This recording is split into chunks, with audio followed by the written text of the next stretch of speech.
What's up, everybody? It's Weston here with the Hidden Gibbon, and I am back for Friday's installment of Magic for the Working Class, the series where we do deck techs for under $100, because we all know in current year, trust me, this will probably age like a fine wine by just saying current year, everything is going up for monetary costs, while wages are stagnant and not always the greatest.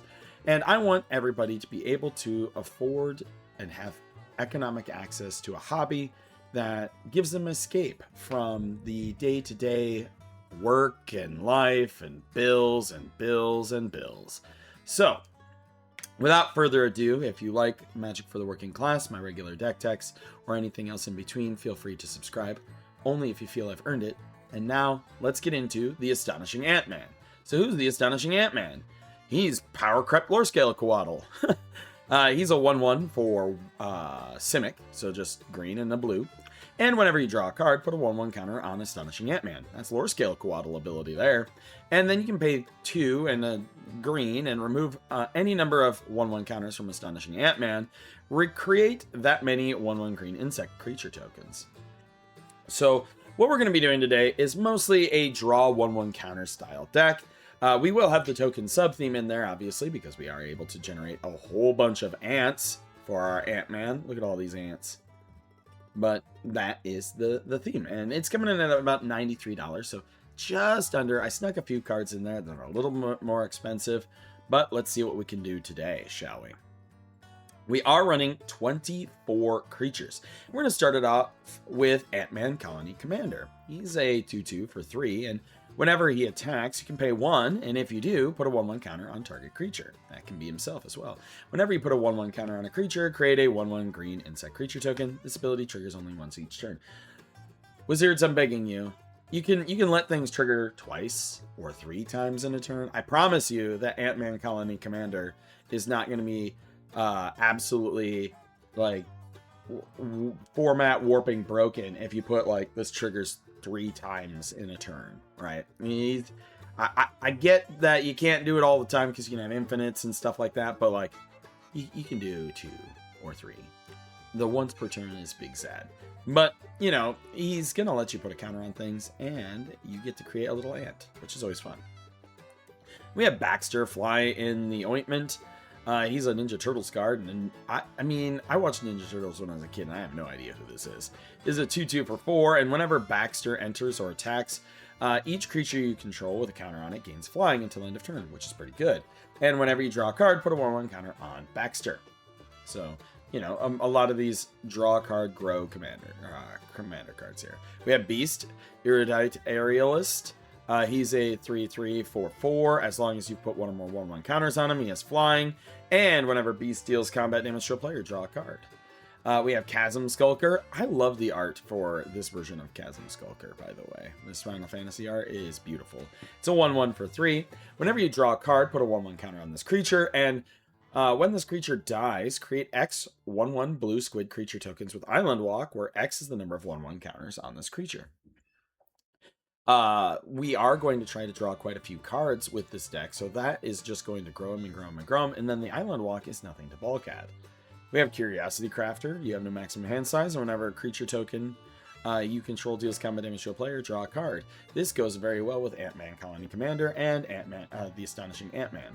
We do have Dusk Shell Crawler in here, so when it enters, put a 1/1 counter on target creature, and each creature you control with a 1/1 counter on it has trample. Pretty good overall. We are running Evolution Sage and Flux Channel in here. Evolution Sage lets you proliferate when a land enters, and Flux Channeler is when you cast a non-creature spell, you proliferate. It's pretty good in conjunction with your 1/1 counter dudes. We do also have Azuri, Claw of Progress. He's a 3/3 for 4. Whenever a creature with power 2 or less enters the battlefield, get an experience counter, which are really hard for opponents to interact with. At the beginning of combat on your turn, put X 1/1 counters on another target creature you control, where X is the number of experience counters you have. So overall, you know, like a lot of these little dudes are pretty small, and you know, getting those extra counters is always good. Forgotten Ancient, this is a classic card. Man, as long ago as I can remember playing Magic, I remember Forgotten Ancient being played. Whenever a player casts a spell, you put a 1/1 counter on it, and at the beginning of your upkeep, you remove any number of 1/1 counters from Forgotten Ancient to other creatures. So say you stack up like 10 counters on him, put them on the Astonishing Ant Man, remove them to make a bunch of ants, while you have Curiosity Crafter out there. Oh, there we go. That's the dream. Iridescent Horn Beetle. The beginning of your end step, create a 1/1 green insect creature token for each 1/1 counter you've put on creatures under your control this turn. See, we still got our bug token theme in here with our 1/1s.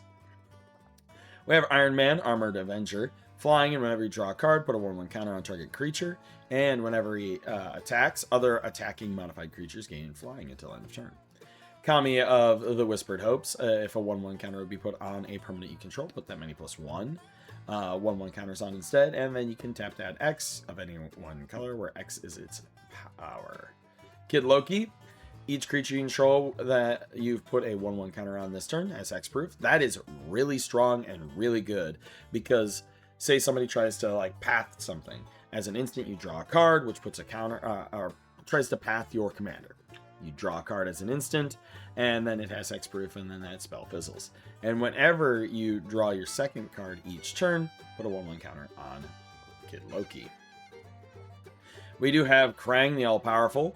If a player drawing a card causes a triggered ability of a permanent you control to trigger, that ability triggers an additional time. And whenever a player draws their second card each turn, put a 1/1 counter on Krang. We do have a mana dork in here besides Kami, and that's Llanowar Elves.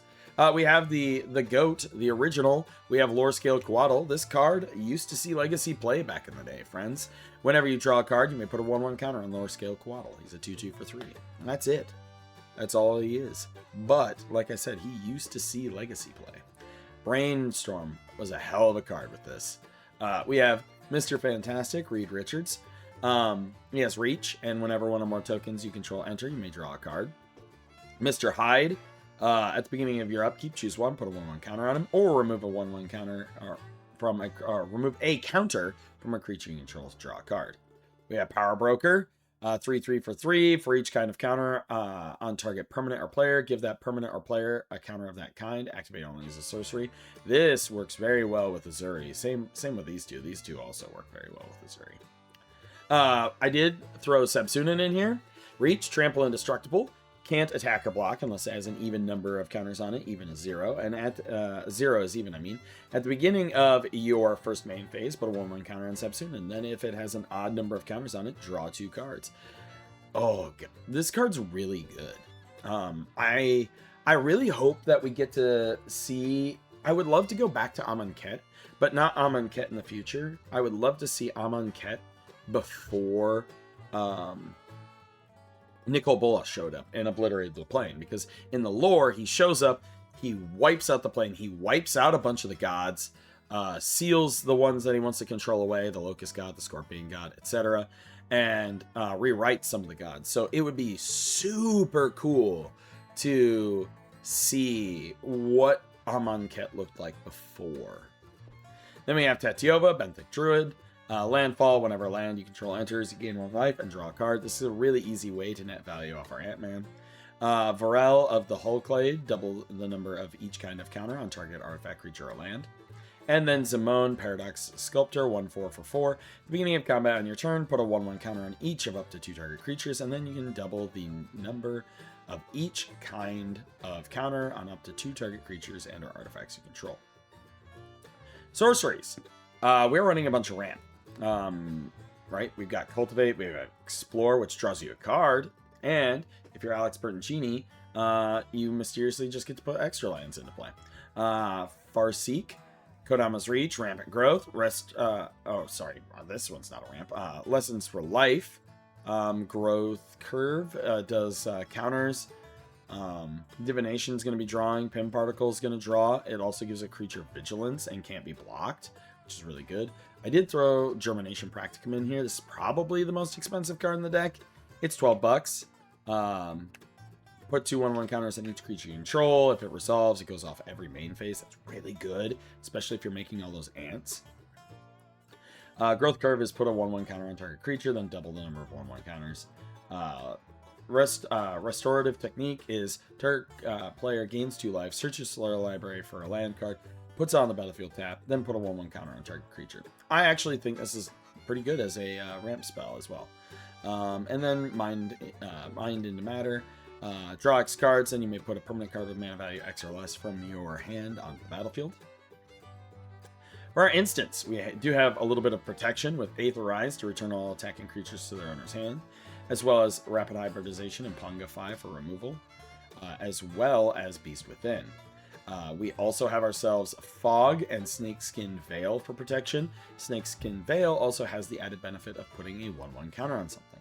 We are running Brain Surge and Brainstorm, both high value cards for drawing. We also have Consider for draw. Growth Spiral will draw and also ramp us. We have Embrace the Paradox, draw 3, and then you can also put a land in. Eureka Moment, draw 2. You can put a land into play. We have Fog, like I said. Inspiring Call, draw a card for each creature you control with a 1/1 counter on it. Then they gain Indestructible, so they will draw us the cards, which will make our Ant-Man bigger and then also protect things. Opt for draw. Pull from Tomorrow is draw. Quick Study is draw. Thirst for Knowledge is draw. And then we have Tolarian Winds, which is discard your hand and draw that many cards. Artifacts. We have Biden of Thassa. Whenever a creature you control deals combat damage to a player, draw a card. Or you may, so you don't deck yourself. And then creatures your opponents control attack this turn if able. We also have Insight Engine. You pay 2, put a charge counter on it. Draw a card for each charge counter on it. I really like this card a lot. And then Swiftfoot Boots for protection. Enchantments, we have Hardened Scales. You get to put an extra 1/1 counter on when a 1/1 counter is put on. It's Fairy's Ageless Insight. If you draw a card except for the first one you draw each turn, draw 2 cards instead. Super Intelligence, this is just generically good. Enchant creature at the beginning of the upkeep of the enchanted creature's controller. That player draws a card. And we have Training Regimen, which is creatures you control with 1/1 counters on them have trample at the beginning of combat on your turn. Put a 1/1 counter on target creature. Here's our land package. Since we have Brain Surge and Brain Freeze in here, you could probably put like Terramorphic Expanse and Evolving Wilds and Myriad Landscape and stuff like that in here. But yeah, that is the build. Let's go ahead and take a look at the hand, shall we? Let's see. All right, what do we get? Draw for turn. We will keep this. I will put Vine Glimmer, and, you know, I'm going to reveal this island. Ta-da. Next turn. I'm going to play Forest. I am not going to play Explore yet. I am going to play Astonishing Ant Man. Next turn, guess what? Astonishing Ant Man gets a counter. Because whenever you draw a card, put a 1/1 counter.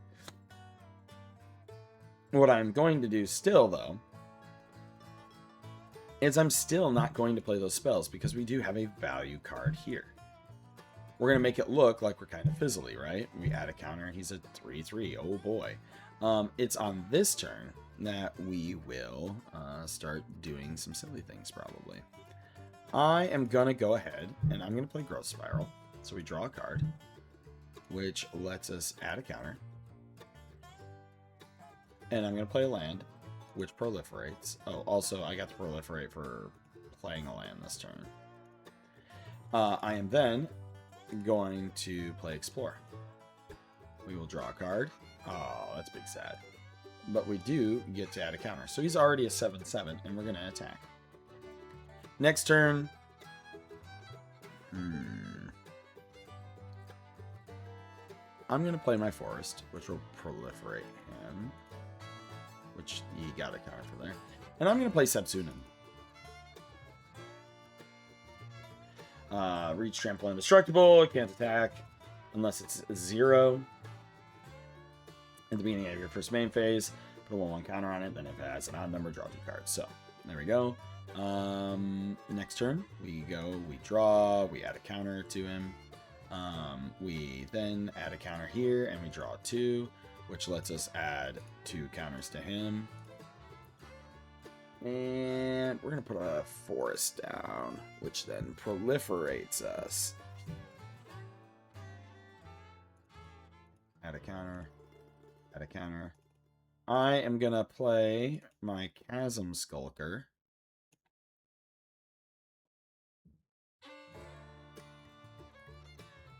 And then I'm going to play Lessons from Life. We draw 3 cards,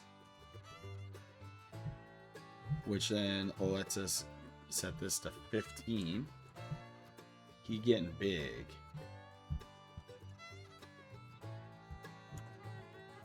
And then we can put a land from our hand onto the battlefield, which we do. Which this will add a counter, add a counter, add a counter. Yeah, there we go. He's big. Swing. Next turn, we untap, we upkeep, we draw. This adds a counter. This adds a counter. We put a 1/1 counter. And she can attack this turn because she has even. What do we want to do?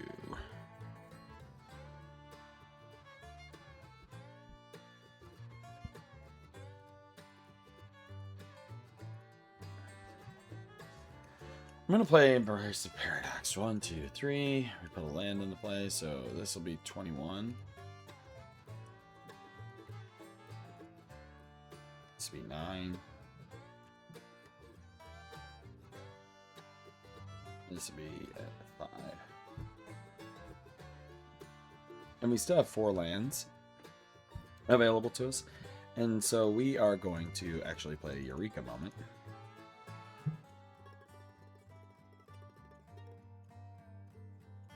Oh, I already played Eureka Moment. I'm dumb. Why was that still in my hand? Well, then we are going to play Bind Nathassa instead. And then swing. Because, like, look at this. Yeah, I mean, you see what it does. Let me know what you think in the comments down below. It's pretty simple, pretty straightforward, and definitely has a lot of ability to be upgraded. Obviously, you can do a lot of things to do infinite counters, etc. like that. As always, I'm Weston with the Hidden Gibbon, and, you know, I hope you enjoyed this episode, and I hope you all have a wonderful day and a wonderful weekend. What?